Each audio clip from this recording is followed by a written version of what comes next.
Testing, testing, 1, 2, testing, testing, 1, 2.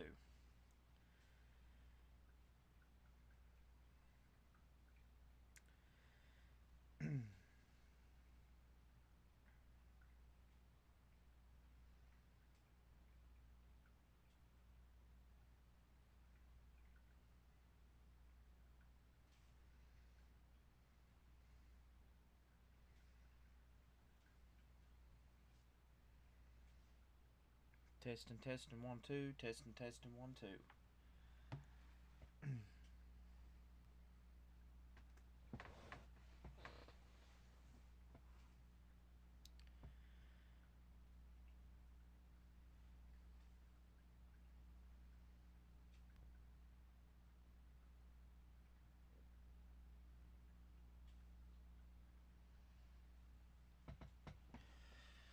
So, ladies and gentlemen, boys and girls, while we get involved in this here, I hope everybody is having a good morning. Um, Hopefully you guys are having a fantastic morning, by the way. There's a lot of things we're going to talk about during this show, and one of those things is, of course, first thing, of course, is is JTV. Now, many people are going to wonder why I chose to try player versus player. And it's pretty much simple. You know, the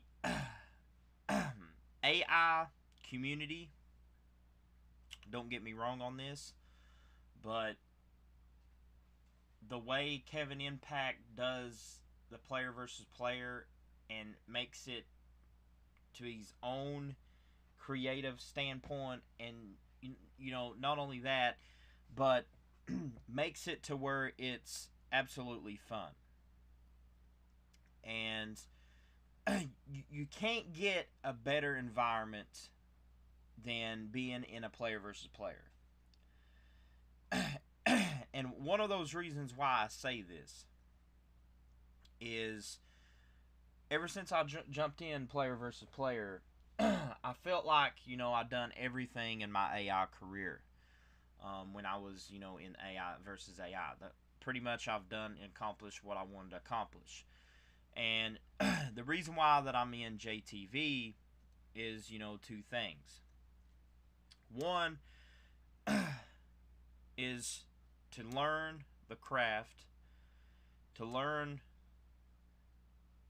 the player versus player industry, and not only that, to basically prove myself as one of the best, as what they would call a legend in the player versus player world. Now, I know this stream is talking about professional wrestling, and many of you wonder what I'm going to bring up. So, we was shocked and wondered why Gunther retired Cena. Now, there's a lot of things that I will say that has a lot of opinions here that I'm going to bring. One of those opinions is this. I think the reason why that Cena was retired is because, one, WWE needed to find the heel that could bring the heat. And what better heel to bring the heat than to have Gunther retire Cena, to bring that heel out of Gunther, to get a possible storyline where fans like us get so mad because our hero has fallen to keep watching the product. And it's pretty much hook and sinker. They pretty much sucker punched us to where we have that hook to where we watching the product. Now, I will say this. I think Cena may return at two of the biggest pay-per-views in history. Royal Rumble may be one, and the other one may be a WrestleMania. And here's my intake and opinion on this. Cena is a big babyface, even though he had a heel run, which he done absolutely good on. But I'm just saying he's a better face than he was a heel. I think in general that Cena would prosper, especially if WWE builds this story right with him and Gunther, of course. I think it would be beneficial that not only Gunther is the heel, which is the what we call the villainous character, then you have Cena over here being the hero. He's like, the good guy, which we call in the business a babyface. So what I really think is what's going to happen is WWE is planting a seed for the segment that will reach over to probably WrestleMania, since, WrestleMania is their biggest pay-per-view.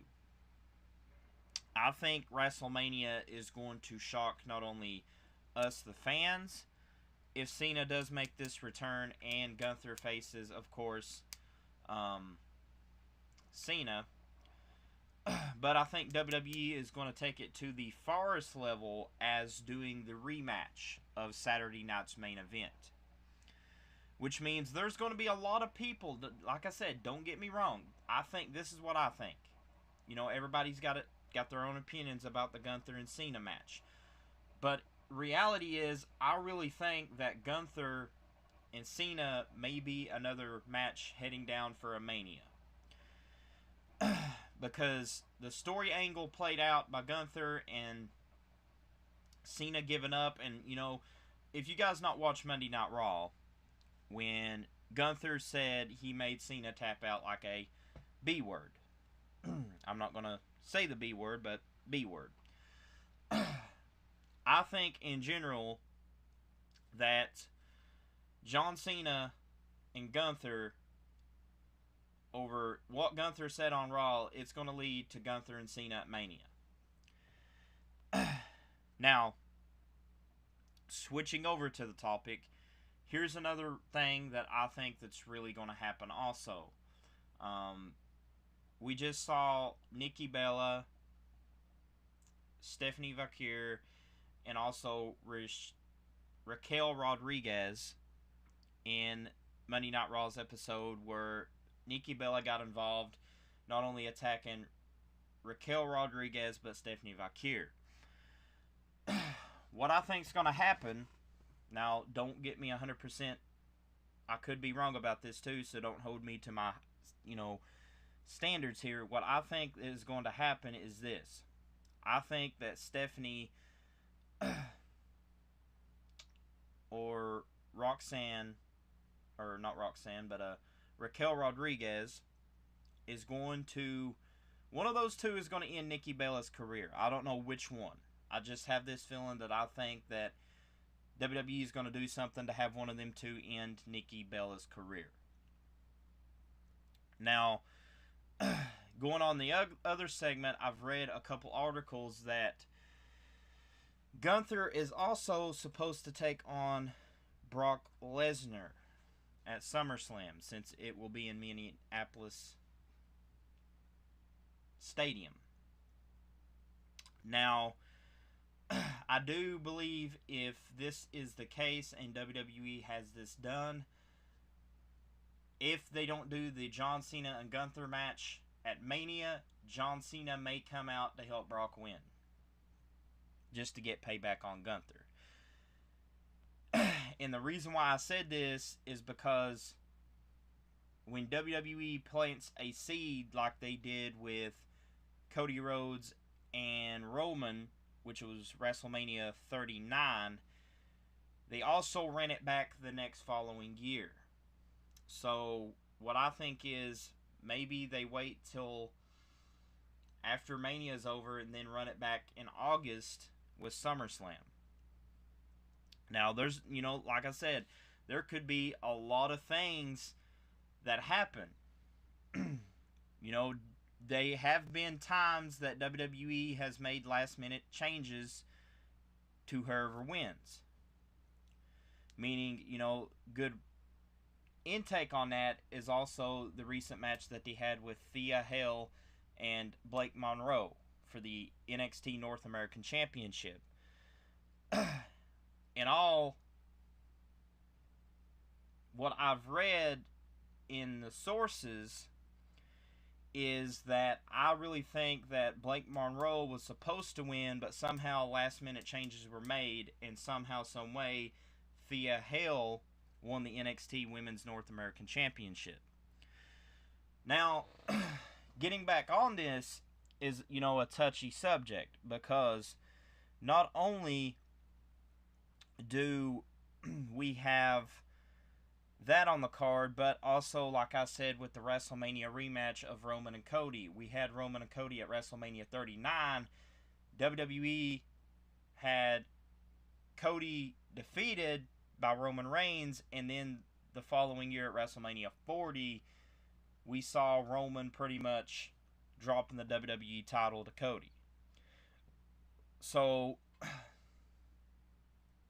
what I'm seeing here could be a pattern, because here's what I think's going to happen. Now, like I said, I could be fooled, so don't take me 100% to this. I could be fooled, because I don't know what WWE is going to do, but this is what I think that could happen. Not, it probably will, probably won't. So, on that note, but I will say this.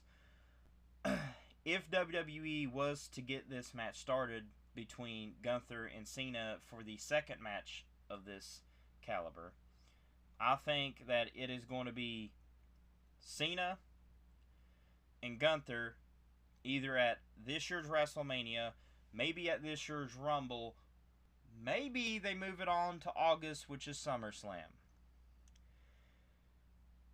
And pretty much they could add Brock Lesnar, making it a triple threat. Could be what WWE has. Plus, you got to think about also the story writing crew. Usually, the story writers are pretty much like the people who writes the, kind of like, when you get a kid's book at a store, they write who's going to have the good ending, who's going to have the bad ending, sort of thing. What I think too is that not only, Triple H gets most of the heat, and that there's an old saying to this, that it goes by the leader. What a leader does, it follows back on the leader. So in other words, whatever the leader does, it's going to fall back on them as well as anybody else. Kind of like going to the grocery store, or, like your restaurants, where you have crew members, and if they don't get that order right, of course, the customer is going to complain, go to a manager, and then, the manager is going to have to sort the, differences out while that customer is angry because, one of the crew members didn't get the order right. Same thing with professional wrestling. When something don't work out, it's always the managers, it's always upper staff that gets the heat for it. It's always, for this example, it'll be Triple H. And the reason why I say this is there's two tales of this thing. Part of it could be Triple H's fault. I'm not saying all of it is Triple H's fault. Part of it could. But also, at the same time, you got to look at the different standards to this. Part of it could be Triple H's fault, and then part of it could not be, because I really think part of it's story writing's fault.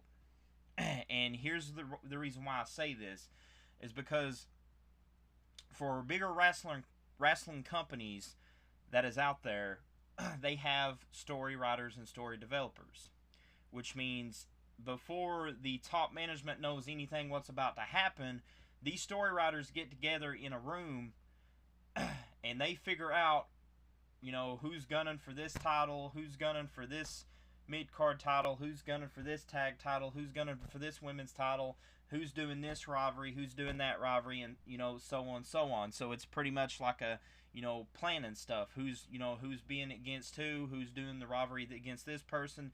It's always just planning, orchestrating stuff. And to be honest, what I really think is, most of these people that's on social media, they always blame higher ups for stuff. Like Triple H, Shawn Michaels, those two specifically is the two that gets blamed the most for it, because one, they are pretty much in the top brass position, and secondly, whatever the leader does, it falls back on them. So, what I really think is about this whole scenario with Triple H and WWE, I think, to be honest, when they moved it to TKO, to me personally, I think it was a bad decision. And here's my reasons why I think it's a bad decision. Okay, don't get me wrong. One, TKO was so in debt with UFC that they needed something to pull them out of debt, and they kind of used WWE to pull them out of debt, which affected us wrestling fans that could pay for wrestling, and they pretty much skyrocketed the prices, getting money, to pay for their debts with UFC. And secondly, don't get me wrong on this either. I personally think that TKO is the main people to blame why WWE is not getting like it did when, Vince and, back in Vince's day when Vince had it successful. Not only that, where you could actually afford prices, for the poorer class that could afford to go to wrestling shows. But all ideology of this is pretty much simple.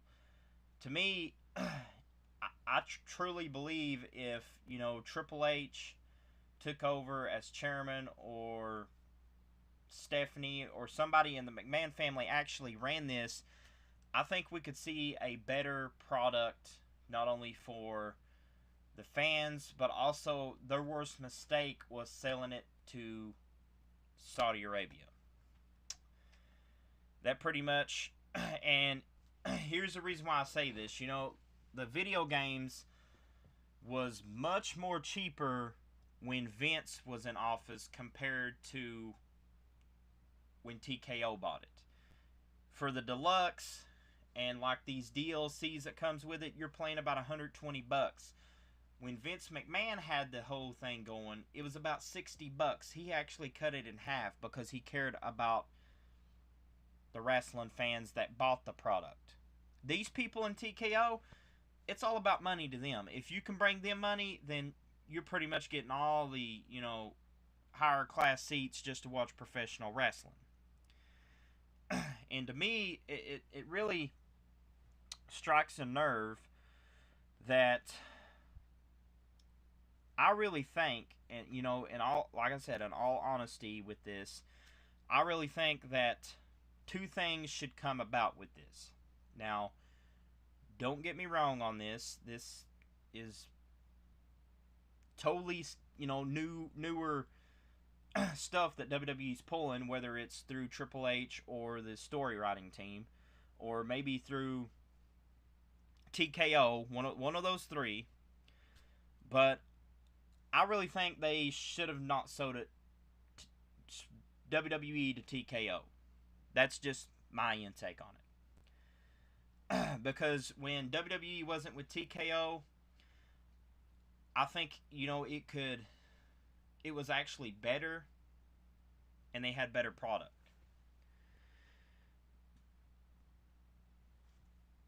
And cheaper seats for the poorer class to watch professional wrestling. Now, if you go to wrestling, it's costing you about $100 just to go see a WWE event, when you could go to local wrestling and it'll cost you about $15 to $20. That's being honest. WWE is ripping off their fans that actually paid their money's worth, and that's what's killing the business as far as WWE goes.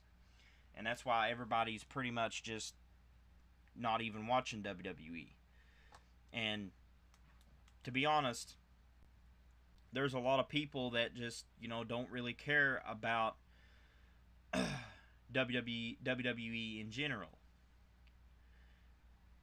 because of TKO's money involvement in buying out the company, and also you've seen what they're doing with WWE right now. Now, going on to other things besides WWE, I'm going to talk about the history. We talk about the history of not only the titles, the history behind the company, but let's go back, way back to where when Ric Flair first entered the scenes.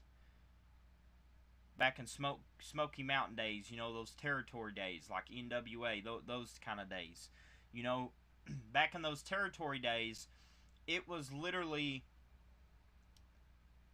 you had to go to that owner to ask them if you could book a show in their territories. To me personally, I think we need to go back to the territory days. It was very smart. They put it back to being respectful, and you didn't see a lot of companies step in territories before going asking somebody before they stepped in those territories.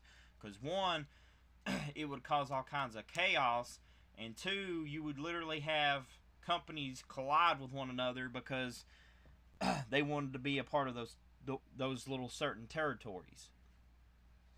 And to me, I really think that they need to come back to the territory days, the old school days of doing stuff, not this new script of writing stuff and all that. I think they need to come back to the territory days, old school, and learn the old school ways of doing stuff. Because, internet and technology it's getting up there to where everybody's getting used to it. But, just like, older stuff that we had, like going back to, we had cell phones that pretty much text before we got this new up, kind of like a TV version of a cell phone, like through Android and through all these other type, that I really think that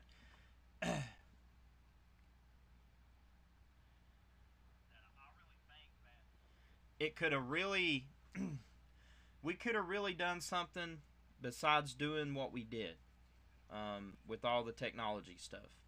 Because technology, we get used to it, and then they find another way to take it away from us to, make something new. And what I'm trying to say is, and I'm trying to make it short as I possibly can for this episode, because I think in 5 days I got an episode going to be talking about the EFED side of stuff. And this is going to cover a lot of topics I feel personally that, whether you like me or hate me, you're just going to have to recognize the truth.